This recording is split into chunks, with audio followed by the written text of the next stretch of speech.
for the PSTA on January 6, 2021. It is 9:04 a.m. and I'm calling this meeting to order. Okay, I would call this legislative meeting to order. Welcome Senator Hooper to the meeting this morning via Zoom, and welcome Ron Pierce and his RSA partners.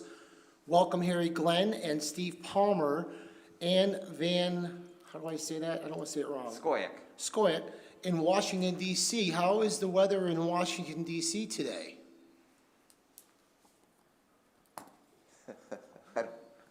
It's, well, I'm in Florida, so it's nice here. I'll let Steve report on the Washington weather. It's a little chilly. It's about 40 degrees, but no snow yet. We've had about 2 inches of snow before Christmas, but that's it. Okay, thank you for that weather report. Here it's about, 55. It's cold here too. Before we ask you to say a few words, Senator Hooper, let me see if there are any members of the public here wishing to make a comment. Do we have any public comment? Julie, is there anyone on the comment line? For public comment, Clarissa, can you confirm if we have written public comments? We have not received any written public comment. Okay, and if anybody out there would like to have public comments, you can dial 1-415. The slide's gone, but we'll move on. Sorry. All right, welcome Senator Hooper. Just to let you know, here in the room we have the following board members who serve on the legislative committee. My name, Dan Saracki, City of Oldsmar. From St. Petersburg City Council, Gina Driscoll. From the City of Clearwater, Council Member David Albritton, but he is not here right now. From Largo, our newest member, Jamie Robinson, welcome. Thank you.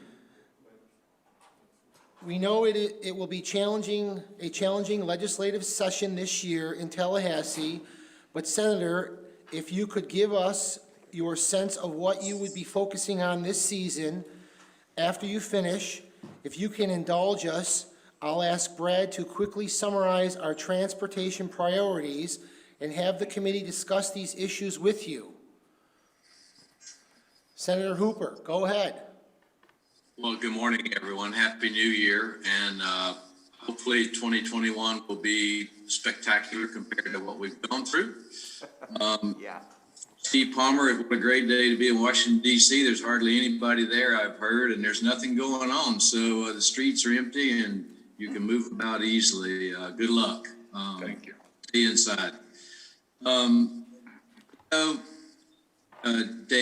and I'm sorry, I should call you Mr. Chairman. You made some comments about the challenging year, and you don't know how challenging it's going to be, and neither do I. That's the beauty of where we are in the legislative process. I'm headed up Sunday for the first committee weeks. Our first order of business is to get that push broom shoved up your nose to make sure that you're allowed in the Capitol, which is closed to the public, at least through the January committee meetings. And I'm hoping by February that we will be able to accept the public in the Capitol with certain restrictions and guidelines. But currently the Capitol is closed to the public. And any committee testimony is going to be done remotely, and the House and Senate are doing it different. I don't understand that, but that's okay. The House has a section in the Capitol reserved for public comment. If you want to comment on a Senate committee hearing, you have to go to the Tucker Convention Center. And they have 3 rooms there with video capabilities, and you fill out an appearance card and somebody brings it to the committee room in the Capitol and we take your testimony. So that being said, I worked hard to get committee assignments that I got, and I'm pleased that to tell you that I'm not on health care, which is like a win for me. But I am the vice chair of Transportation, Tourism, and Economic Development Appropriations. That's a committee that will impact this board and each of your respective communities somewhat. I chair the Commerce and Tourism Committee, which Last I looked, tourism is still our industry, and we expect and are looking forward to a brisk recovery of that tourism industry, and especially some of the issues coming forward under the commerce banner that will try to help us get back to what is going to be the new normal.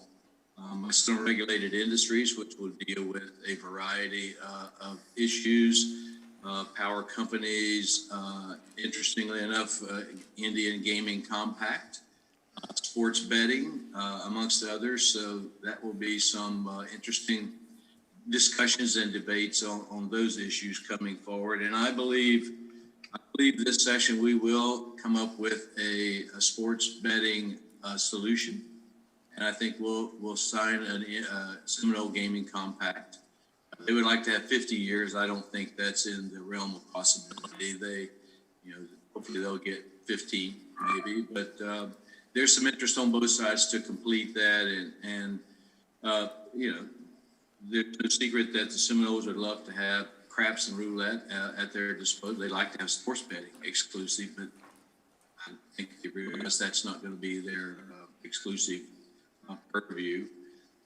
Community affairs, which deals with a lot of the local issues that each of your areas will be dealing with.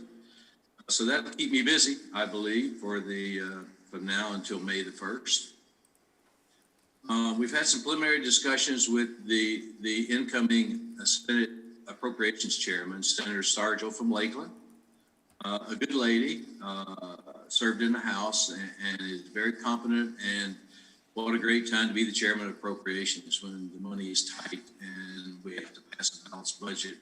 So she's indicated to us that, and we will get a final update from our economist, Amy Baker, on Thursday morning, next week, who will give us what they project to be the final numbers that we craft our budget around. And as a member of the Florida House during the Great Recession, I can tell you that when the revenue is down, the pain is intensified by what you have to do. I believe that healthcare, being 40% of the entire state budget, and because of the pandemic, our Medicaid rolls being expanded by almost 1 million people, healthcare appropriations is going to probably bear the brunt of a series of budget cuts in some areas. We still got to take care of our seniors, our kids, everything that falls under that umbrella, Medicaid, Medicare. It is an onerous task. The President Pro Tem Aaron Bean is going to chair the healthcare appropriations again. A very talented man, has done that in the House and the Senate for many, many years. He understands it. Education, I don't think we're going to do a whole lot with K-12. I believe the university system may suffer some reductions along the way, with the caveat that they probably will be able to raise tuition for the first time in over a decade, I believe. So the next biggest pot is obviously, I believe, is transportation, tourism, and economic development appropriations. That's about $13 billion out of the state budget. The big majority of that is in the transportation arena, which the STA certainly does have and should have a unique interest in how that money is allocated. I've had several chats with the President, Senator Simpson from Pasco County. It's interesting dynamic. The chair of that committee is in the Senate is Senator Gaynor from Panama City, and in the House it's Chair Williamson from Pensacola. So my battle is going to be, as the vice chair, is to make sure that all the dollars don't go to the Panhandle. They have needs, as every part of Florida has needs, and they're still in recovery mode from a variety of hurricanes and storms. And every session, those two talk about how exceptional the needs are in the Panhandle and how they are not being treated equitably. Well, I'm all for treating them equitably. I just want to make sure that The rest of the state, it does not suffer under that formula. So my goal and my commitment is to make sure that all areas of the state that have needs will be addressed. And I think the president has certainly articulated that his goal also. So that will consume a lot of time. And you know, that committee deals with not only roads, bridges, ports, railroads, repaving contracts, everything imaginable under the transportation umbrella, including maybe ways for folks to get around, whether it's a nice shiny PSTA bus or whatever other means are available. But so I just want to commit to you, those that are here and those that are not, you can pass the word along. And I know usually I see Ron Pierce a lot, and I see Brad Miller a lot, and Dan Saraki sneaks up there every now and then. But no matter whether it's by phone, by Zoom, by text message, or in person, hopefully eventually, I don't want any of you to ever hesitate to reach out to me or my staff. Let me know what you hear, what you need, what you see, how we can be helpful to make sure that our needs are covered. So it's going to be an unknown section. It's going to be interesting to see how we navigate all of this. What's currently a $93 billion budget. Every time the economists have come up and met and made a updated projection, our numbers have really gotten better. We started out with over 2 year, we budget like in 2 year cycles. We pass a 1 year budget, but we deal in 2 years.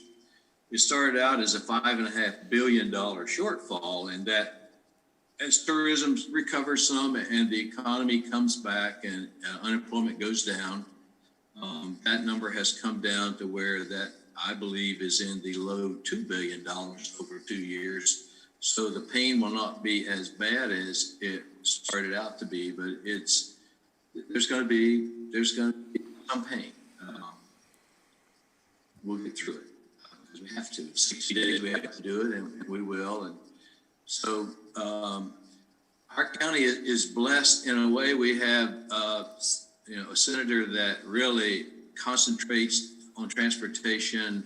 Senator Brandes, a senior member of the Senate, his last 2 years, is keenly interested and aware of transportation. He chaired the Transportation Policy Committee several years in the Senate. He is leading the cause on, autonomous vehicles and travel and alternatives. He will be engaged, I'm sure, with some transportation issues. Senator Rouson is one of the 3 members of the minority party who chairs a committee. He chairs, Pinellas being a strong agricultural community, he chairs the Agricultural Policy Committee, but he's still a chairman in the Florida Senate, and that has some impact. And in the House, obviously the Speaker of the House is a Pinellas County resident. I can't imagine that could hurt any of us in any way as we go forward.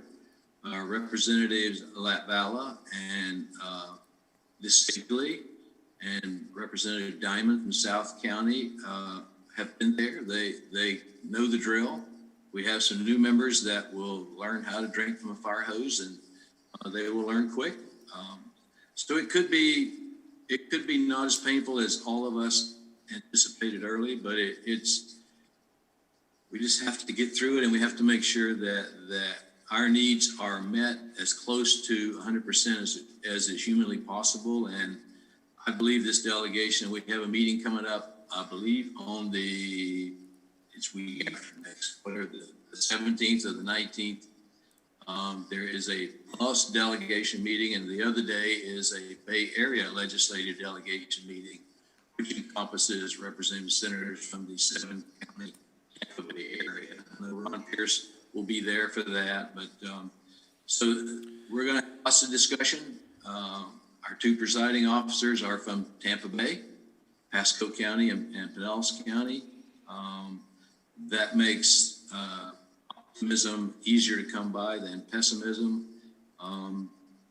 And after next week, I'll have a better idea of kind of where we are in the final revenue amount that we craft the budget under. I know some of you are involved in your cities, and while it may not be under your silo, I have filed a bill that prohibits sweeping the Sadowski Trust Fund by any means. So we'll see how that navigates through the system. It shouldn't be swept. It's a dedicated source that serves a purpose, and we all believe that as intended and is written in the statute. Mr. Chairman, I'll stop there and respond to any concerns or questions that the members may have. Thank you, Senator Hooper. Appreciate your time here today and your brief information on what's going to happen in our legislative session this year. Thank you so much. Are there any questions? No one has any questions. Ed, you got away easy. I like this group now. I got one thing before I let you go first, Brad. I just want to tell you, Ed, last night we did approve the repairs to the BMX track in Oldsmar, so that'll be underway shortly. I just wanted to give you that update. And Brad, go ahead. Okay. Well, thank you very much, Senator Hooper, for joining us virtually. That was a great update, and you have been such a very strong supporter of Pinellas Transportation for a very long time, and it's been great to work with you. I want to share my screen here, and then just quickly, I won't go through all of our agenda items, but just like you said, Senator, we appreciate that this 21 years is still kind of a question mark. And to that end, I will just mention that your number one person who wants to talk to you, and I'm sure Ron and I will get on the phone with her talking to you, is our normal chair, Janet Long. She unfortunately will be here, but she's running late because she's getting her vaccine right now. Okay. So that's why she's not here, but she really wants to bend your ear as she always does, I'm sure. She never hesitates to do that. And I expect her to start tomorrow, so that's okay. Exactly. Let's see here. Can I?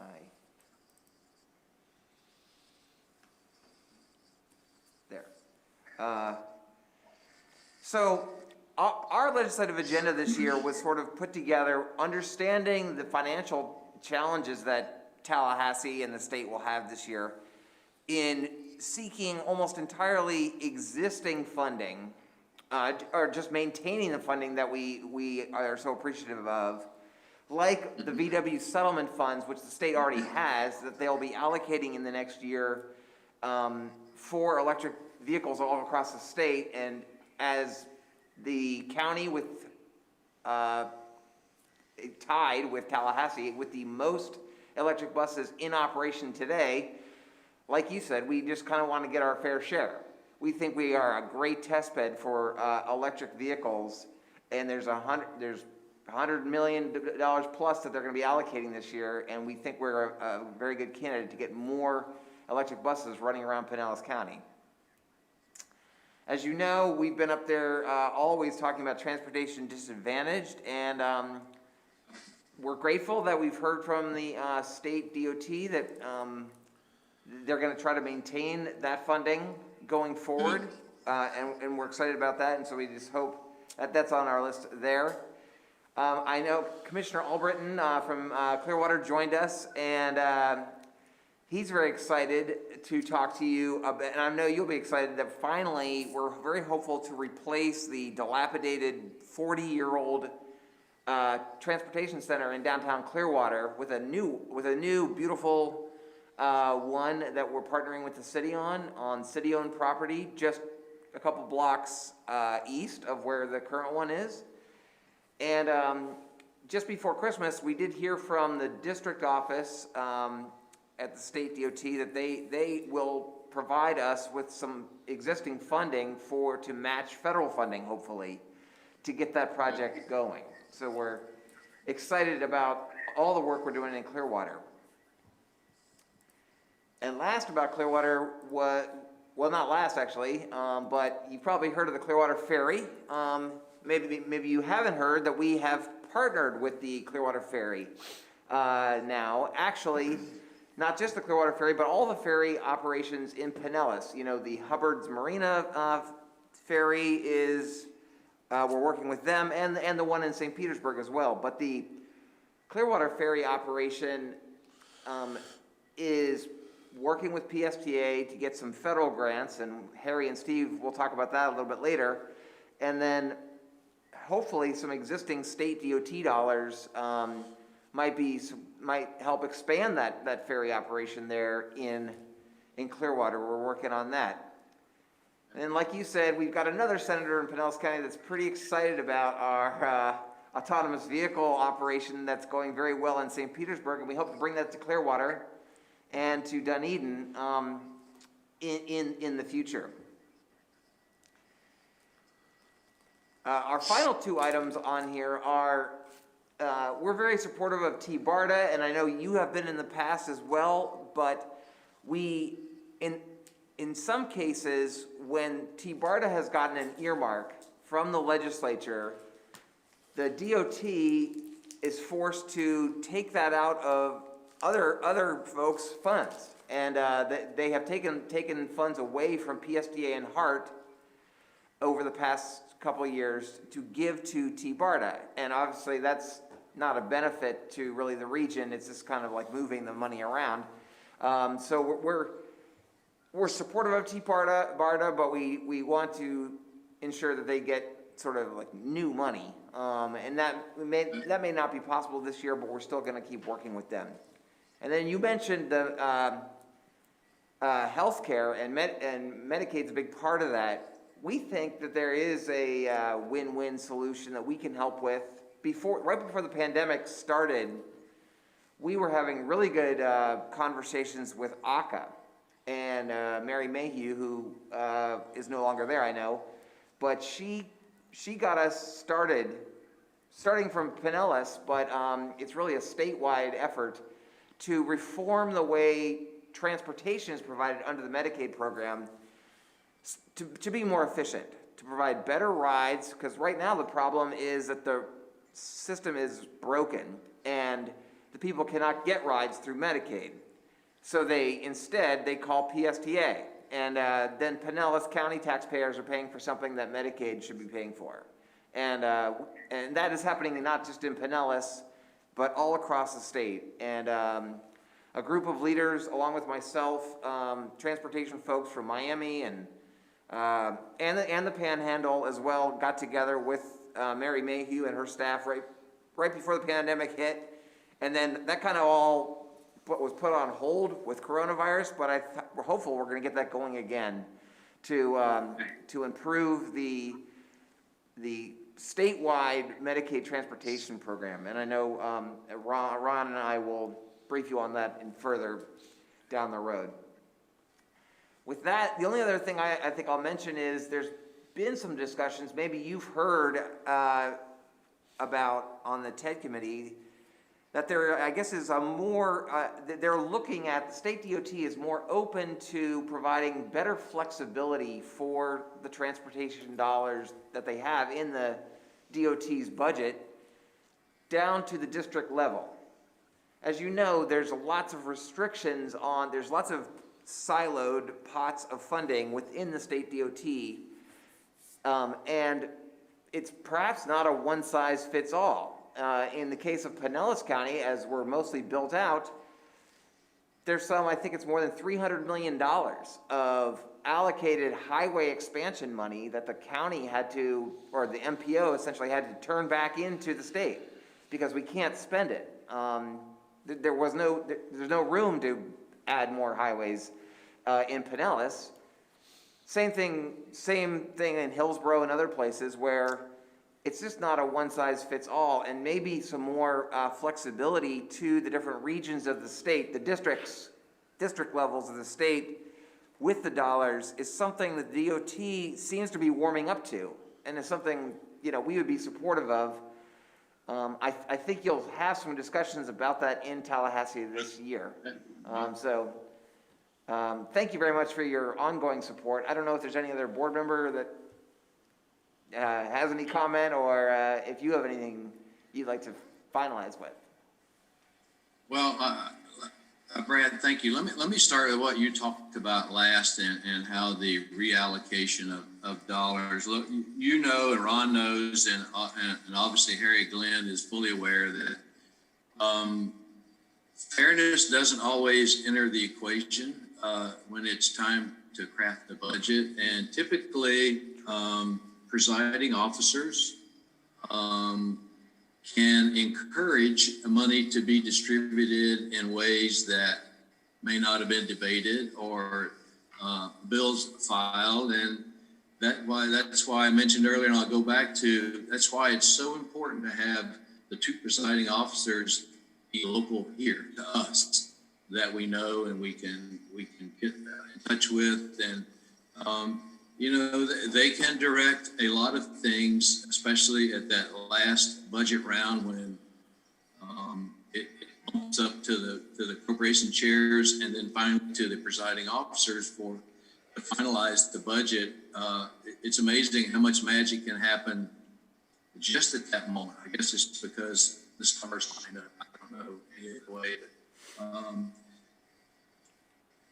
It's important that they are aware of what the burning needs are, and it's our job and your job, frankly, to make sure that they or their chiefs of staff or their staff understand what our priorities are and what the needs are, and you know, just our county is blessed and not blessed in many ways. Pinellas County has no room for growth.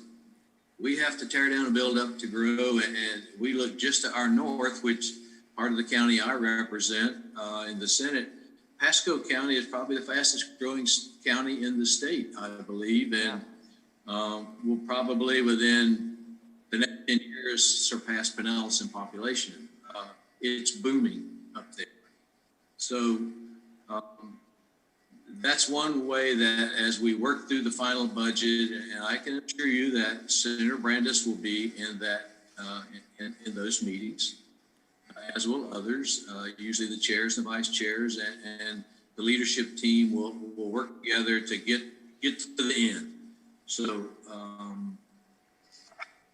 but it never hurts to hear from the folks at home who put them in office, and so we both have an assignment to do that, and I know that we will. So I'm confident of that. You know, it's exciting. I will tell you that the PSTA Clearwater Terminal, you know, I think that you picked a site that, because you don't know what the future holds, and neither do I. You know, it sits very close to an active rail corridor. Who knows what that may look like in the next 10 to 20 years. It's in a much more accessible street area that people can get in, buses can get in and get out, which is kind of important. Yep. To get out of that really confined space you have there now. So I'm excited about that. I know that that's much needed. I think that will help PSTA and help the citizens of Pinellas that use PSTA system, help them navigate wherever they have to go in the county or in the region easier, faster, and more conveniently. So we got some exciting things to work on. We just have to make sure as a team we work on them and get what we can accomplish, and we'll get it done. Thank you so much. Thank you, Ed, and also thank you for being involved in the Suncoast League of Cities with Jamie Robinson and myself and the board. We appreciate everything you do for us and for the city of Oldsmar. Thank you for joining us today, and I look forward to seeing you in Tallahassee. Thanks, Dan. Take care, everybody, and we'll chat. See you later. Thank you, Senator. All right, we have a couple action items we have to take care of. Item 3A, elect a committee chair and vice chair, and as, before I do that, I want to just mention that David Albritton is here. He came right into the meeting right after I started. I wanted to mention that he is here. Also, Janet Long, as Brad said, she is getting her vaccine and is not here, and she has requested that she would like to remain the chair of the this committee, and we are looking for a vice chair, and I'd like to throw my hat in the ring. Is there anyone else?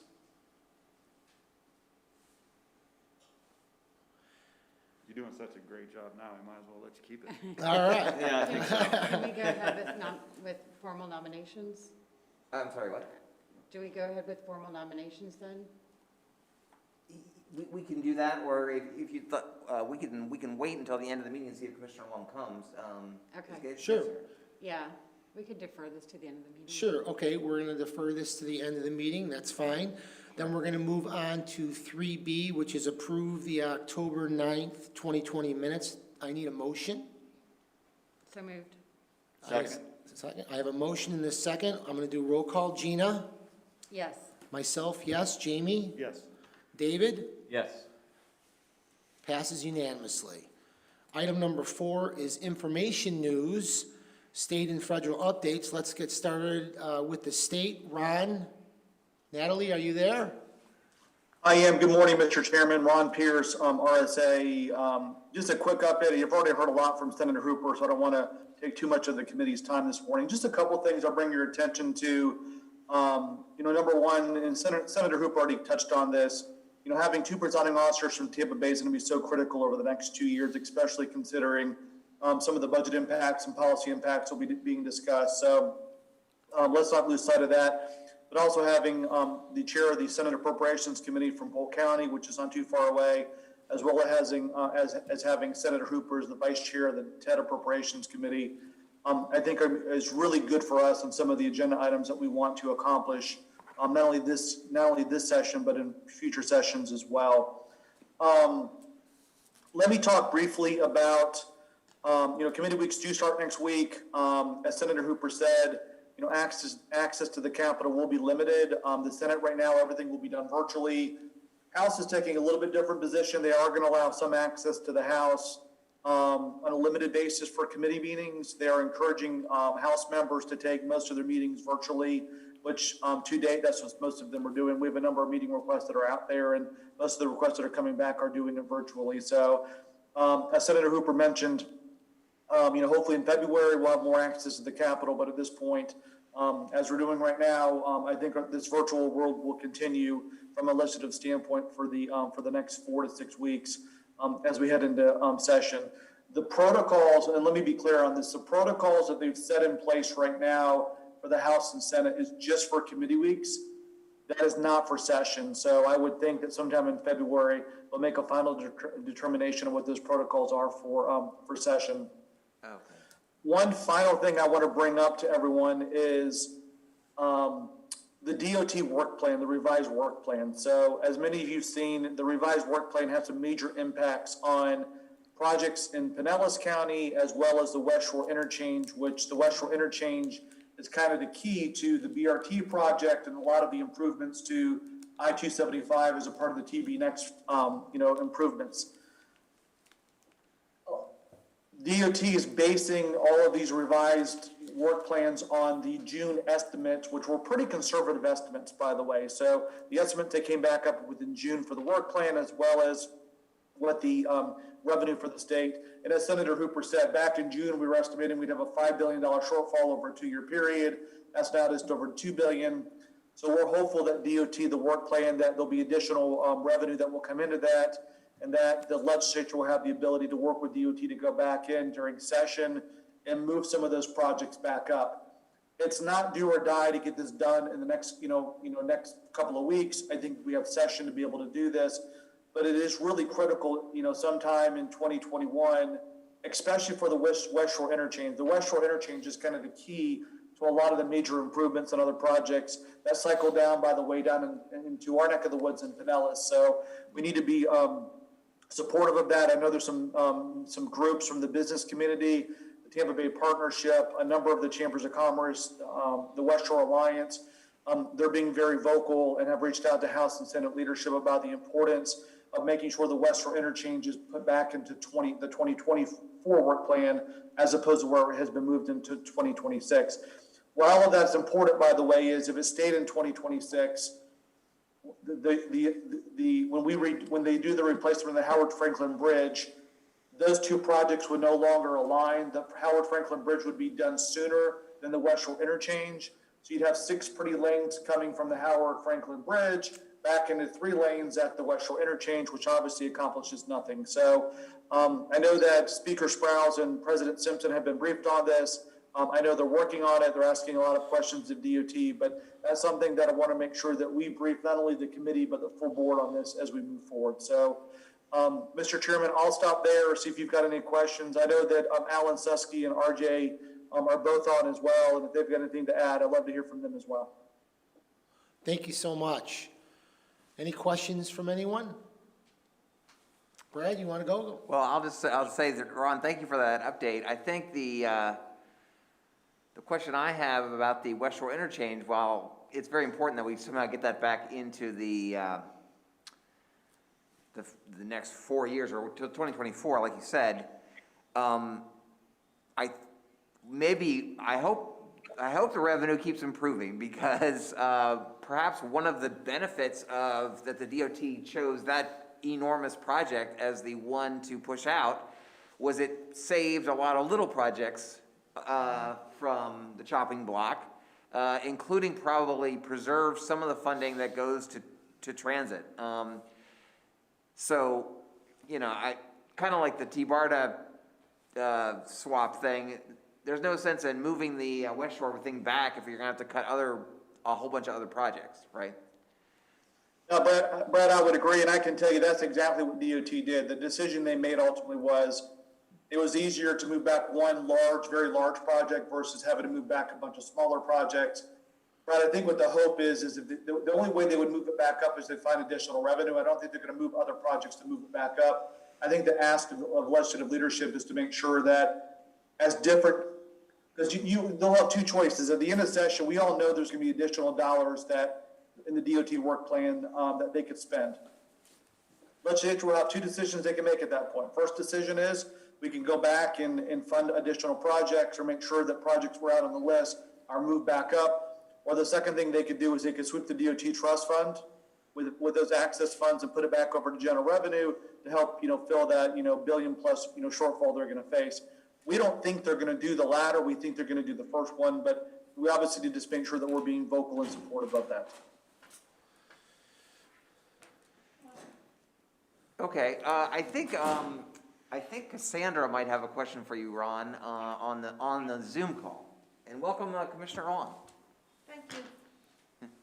Sorry I'm late. Is this where I am? Thank you, Brad. Ron, the West Shore interchange is, as you know, is a really large project. And one of the key concerns in building that project is the maintenance of traffic and the sort of people capacity of getting from Pinellas into the employment centers of Hillsborough. Has the DOT looked at including money for transit operations during the construction period? I know we have been asked at a staff level to look at some of those options, but from what I understand, the funding that they've put into that project has only been for the construction of the actual interchange and not for the full operation of what our community needs. And so how can we prepare ourselves in order to make sure that transit operations are included in the costs of that project, whether it is in 2024 or 2026? Sure. And Cassandra, that's a great point. And I think that goes back to working with DOT is getting more flexibility in how existing dollars can be spent. I know that's a conversation that's going to be had from a policy standpoint in Tallahassee.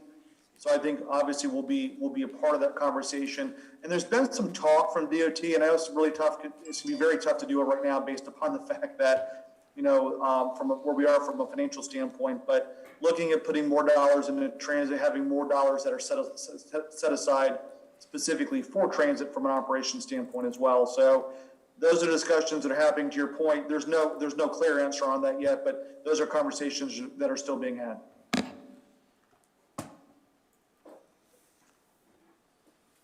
Thank you, Ron. Okay, Ron, thank you so much. Very good. Thank you, Mr. Chairman. Yep. Janet, would you like to take the meeting, or you want me to continue? Well, actually, since I came in so late, I'd like you to continue if you wouldn't mind, just so I I would can be- get caught up with the conversation. Hi, Ron. Happy New Year. Good morning, Madam Chairman. Happy New Year. I'd be honored, Madam Chair. Thank you so much. You're welcome. All right, we're going to move on to the next update from Harry and Steve, the federal update. Good morning, everybody. Happy New Year. I'm going to just give you a quick update. As you know, the House and Senate convened the 117th Congress on Sunday, so still trying to figure out the last two Senate members. That should be resolved later this week, possibly today. But one of the things that Congress did at the end of the year on just before Christmas, the House and Senate approved a major omnibus appropriations bill / COVID relief bill that the President signed into law on December 27th. I'm going to give you a quick update on the omnibus appropriations part of it, and then pass over to Steve. He's going to give you an update on the COVID relief side of it, which should be some good news for PSTA. Steve's also going to give you his first crack at his crystal ball for what's going to happen in this new 117th Congress. So in the omnibus appropriations bill, there were small increases for most of the programs that you're interested in at PSTA. There was a small $36 million increase in the capital investment grant program, which is about a $2 billion program, so it's pretty much level funded. There was a $5 million increase in the bus and bus facility competitive grant program, which is about a $590 million program, so again, a small increase. The largest and most notable increase was probably a 40% increase in the low-no bus program, which I know you all have applied successfully for several times to provide some new electric buses. The program will grow from $130 million last year to $180 million this year. So we would expect probably to see an RFP for those grants sometime in the spring. So we will continue to monitor that for you.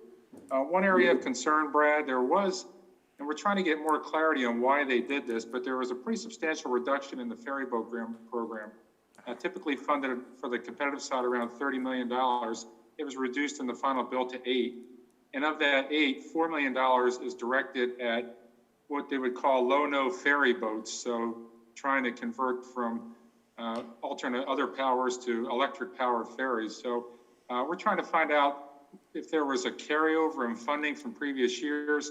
It seems like the ferry boat program is kind of operated in sometimes on 18-month competitive cycle as opposed to every 12 months. In some years they provide $30 million in funding, and some years they provide $45 million in funding. So I don't know if there was a carryover or not. We've got the question out to the staff to find out why they made that cut this year, and we'll get back to you and Cassandra about that, because I know that would be an area of interest to you. One final area of interest, I know you're looking at potentially doing the Clearwater Transit Center. There was another $1 billion appropriated for the Build Grant Program, which is the same level of funding as last year, so that's a substantial amount. And Steve's going to talk a little bit about looking ahead to potential infrastructure bill in the new Congress. There could be potentially additional funding for Build Grant in that too, but we'll watch for that. Typically, Brad, the Build Grant notice of funding opportunity comes out sometime in the spring also, and so we'll make sure that you know what's happening with that. And what will be important there as we look at the Build Grant is to figure out what the new administration and Secretary-designate, I guess, Buttigieg, what their priorities will be for the Build Grant program. You know, they change with every administration. The Obama administration had certain priorities they were looking for in that program. The Trump administration had different priorities, so we'll have to see what the priorities are for the new administration. We'll keep in mind of that. I'm going to pass over to Steve. He can talk about the COVID relief, and then also we'll give you a little crystal ball on the new Congress. Wait, one moment, Mr. Chair. Oh, sorry. Yes, go ahead. Harry, thank you for that report, and I just wanted to share with you that according to my little grapevine that weaves its way through in different places, my understanding from everything I've read and the folks that I've talked to is that the new administration, in terms of appropriating dollars as it relates to transportation, is really going to be very focused on those projects that are innovative and very focused on future types of public transportation options. And part of the reasoning for that is, given the experiences that we've learned from moving through this pandemic and how people are working more and more and more through Zoom and not traveling as much as they did before because the technology allows us to not have to do that, that there's also a focus on, as we think about public transportation, not just necessarily do we keep on thinking about the way in which we've always done it. So that leads me to believe that an innovative project like we're trying to create for the whole Tampa Bay region in terms of using our waterways like we've never done before could be looked at very favorably by the new Transportation Secretary. What do you think? You're asking me, Commissioner? I'm sorry. Yeah, I'm asking you. Yeah, What do you think? No, I think that's true. And I think one of the things I think Steve will talk about is, I think one of the Biden administration priorities is to do an infrastructure bill in the first 100 days. And I think clearly, I mean, on the political side, given the results of the Georgia elections, I think the fact that you have a Democrat-controlled Senate now with a Democrat-controlled House may make that pathway a little easier for the administration. They're also talking about using some expedited budget authorities that they might be able to use to move some of those programs along quickly. And I do think from some of the things that Pete Buttigieg has said in the days since he was nominated by the president to be the Secretary of Transportation, he's talked about innovation in transportation, and this probably will be a priority for his. You know, in the Trump administration, one of the priorities for the Bill Grant program was projects that were operating in opportunity zones, which we thought was a great opportunity for the Clearwater Transit Center because that isn't a Clearwater opportunity zone. That could very well change as a priority in the new one. So, but I agree with you, Commissioner. I think that some of the things that TBART is looking at doing in conjunction with what you're doing with the water at PSTA will be potentially very attractive to the new secretary. I don't know, Steve, you have anything you want to add to that? So, yeah, I agree with everything Harry said and Commissioner that you said as well. I think, you know, there is going to be a much larger focus on innovation, but I also think climate change and reducing carbon emissions is going to also be equally important. So I think whether the Congress was going to be Democrat or Republican, you know, the president-elect has said that was a priority and he was going to drive carbon emission reductions into all of the agencies. And so I think it's going to be inherent at FTA as well as DOT in terms of whatever program structure they create. One thing I was going to get into, and I'll just touch on it now, is that, you know, there are going to be some changes in Congress. You know, we're going to have, in the House, we're still going to have the Transportation Infrastructure Committee led by Peter DeFazio from Oregon, as well as Sam Graves from Missouri will be the ranking Republican. So there's no change there. And Chairman DeFazio is very committed to climate change emission reduction. In the Senate, we're going to see two senior members on the Senate Banking Committee, which is going to authorize the next transit portion of the transportation bill. And whether it be Sherrod Brown, the Democrat from Ohio, or Pat Toomey, the Republican from Pennsylvania, there are two Rust Belt senators who are going to be very interested in trying to revitalize their heavy rail systems.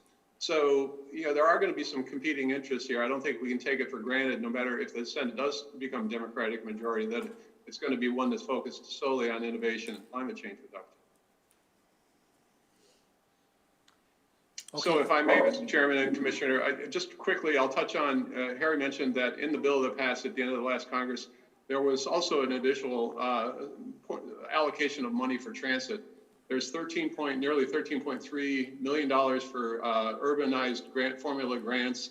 The criteria, though, is that no urbanized area could exceed 75% of what they received and they spend on operating costs in 2018. And I've seen a run, it's not necessarily a final run, that for the Tampa-St. Petersburg UZA, you can expect $30.7, almost $30.8 million for the UZA. Oh. You know, you may have better data than that. I talked to FTA yesterday. They are going to be issuing the final apportionments for that $14 billion next week. They have 30 days. Congress gave them 30 days. They said they want to get it out sometime next week. So we'll know for sure how much money the UZA receives from that. Real quick, Harry's touched on it. We've talked about the fact that it could be a 50-50 Senate. Kamala Harris, the vice president-elect, will be spending a lot of time in the Senate, then being the 51st vote for the Democrats. If that happens, we don't know if that's going to happen. Could be 51-49 for the Republicans. But either way, we're not going to see huge amounts of progressive legislation because the center will, the center will hold and will probably dominate the legislation when it comes to actually doing legislation. Harry mentioned there are some expedited budgetary procedures that could happen if the Senate is Democratic and the House is Democratic. It's called budget reconciliation, and it's the bill that was used to pass the Affordable Care Act under President Obama, as well as the tax cut bill under President Trump. So it is a bill that, as long as it's a budgetary bill, is the kind of thing where they can pass it with a 51 vote margin. And one of the possibilities there is there could be additional COVID relief offset by tax increases, eliminating some of the tax cuts that were enacted under corporate tax cuts under President Trump. Looking into a crystal ball, and they could have a second reconciliation bill that could do something more dramatic later next year. But if the Senate is Democratic, we can expect a lot of legislative activity next year because, I think most people are aware there's a very small margin in the House. It's 222 to 211. So it's a 5-seat majority basically, and that could easily change in the 2022 election. So we're going to see a lot of activity this year. Harry mentioned the possibility of an infrastructure bill. It is possible, although there's going to be a lot more attention to COVID relief, to COVID response, to getting vaccines out. I think that will be the first priority, and how long that takes and how much energy that takes out of the Congress remains to be seen.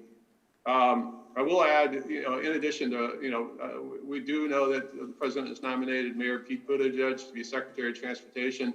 His confirmation hearing has not been scheduled yet. It won't happen until after the inauguration on the 20th, but it will happen very shortly after that. The hearing, will happen, and then there'll be a discussion about his confirmation. And again, that will be determined by how quickly it moves, by who controls the Senate. So there's a lot that will be happening beginning in January. And the one thing that we don't know yet, there's been a lot of talk about bringing back earmarks, and we do not know how that will happen, if it will happen. We do know that the new chairman of the House Appropriations Committee is exploring with many people how to do that, and I think they'll probably have similar earmarks in the Surface Transportation Bill, the Invest in America Act that Chairman DeFazio put forth last year. So there's going to be a significant amount of change, new players, and a lot of activity, I think, coming up this year. But it's hard to determine, as Senator Hooper said, there's a lot to be determined, and we don't know how it's going to come out yet. So with that, I'll turn it back to Harry, or we're happy to answer any questions. Brad, one other footnote to the COVID relief, maybe Steve can elaborate on this. I believe, Steve, there was an additional $10 billion added in the COVID relief bill for state DOTs. That you want to talk about that, Steve? Because that may impact the conversation that Ron was having about the state budget. Yeah, I apologize, and thank you, Harry, for catching that. There is $10 billion that will go to state DOTs. It's solely for COVID relief on highway projects. And so, if projects were deferred or delayed or cost increases occurred for them, the state DOTs can use that $10 billion. There are sub-allocations for a lot of different programs like Tribal and Appalachian and Puerto Rico. So it won't be a complete $10 billion. That money will be eligible to be spent over the next 3 years. So it is the kind of thing where Florida DOT will be able to access some of that money that could help the region. So thank you, Harry, for catching that. Happy to answer any questions, Brad. Any questions from anybody else? Go ahead, Brad. That's good news on the state DOT funding. Maybe that will affect the West Shore interchange. Calculations on that. But thank you, Steve, for that update on the COVID relief funding. The $30.8 million is a little bit more than I thought it was going to be. So that's good news for transit money. And it was just great to see that the state DOT money and and transit, public transportation was sort of, a bipartisan, agreement point and not lumped into the stuff that they were really fighting about, from the two sides. I thought that was encouraging to me on that. In the interest of time for this meeting, I don't know if we can get to the ferry presentation. Maybe we can talk about that a little bit more next month, especially with what Harry said, if they really kind of cut a lot of the funding out of the ferry program, we need to kind of maybe re-understand what they're looking for with their new program. Steve, any word on the street on, or betting on who's gonna be the FTA administrator, or when that might be started, that process started? I have not heard any names yet, Brad. I think DOT is moving very slowly. Secretary Designate Buttigieg is probably, I know he had his first meeting on Capitol Hill yesterday with one of the Democratic senators, courtesy meeting that they typically have before confirmation hearings. In the past, the FTA administrator is usually not named until maybe February or March. So I would imagine that we're going to be a little bit slow in the process.